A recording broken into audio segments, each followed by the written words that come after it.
खाद्यसृष्टीमध्ये आपले स्वागत आहे। आज आपण बघणार आहोत तांदळाचे घावन। हे घावन मऊ लुसलुशीत कसे करायचे ते आज आपण या व्हिडिओमध्ये बघणार आहोत। चला तर मग कृतीला सुरुवात करूया।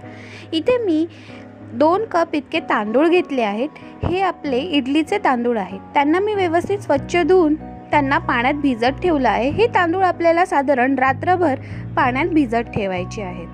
तर इथे हे रात्रभर व्यवस्थित भिजलेले आहेत आणि आता ह्याचं मी वाटण लावून घेणार आहे। एकदम स्मूथ पातळ असं बॅटर आपल्याला इथे लावून घ्यायचं आहे।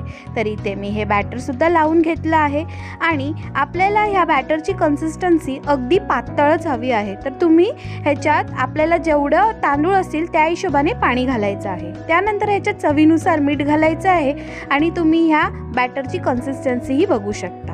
आता आपण घावन काढूया। तर इथे मी भिड्याचा तवा गरम करत ठेवला आहे आणि त्याला मी तेल लावून घेतलं आहे। घावन सोडताना नेहमी आपल्याला ते घावन साईडने सोडायचं आहे। जर मधून सोडलं तर घावन आपलं करपू शकतं। तर इथे मी पहिलं घावन घालून घेतलं आहे आणि झाकण ठेवून साधारण 2-3 मिनिटं वाफवून घेणार आहे। तर आपलं इथे घावन तयार झालं आहे।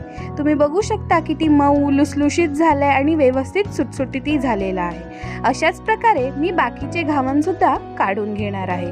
तर इथे तयार झाले आपले घावन। हे घावन मी आज गोड पोहे, काळ्या वाटाण्याची उसळ बरोबर सर्व करणार आहे। तुम्ही हे घावन आपल्या खोबऱ्याच्या चटणीसोबतही सर्व करू शकता।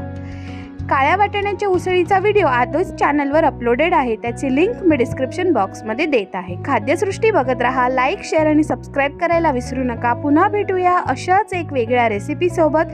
व्हिडिओ बघितल्याबद्दल धन्यवाद।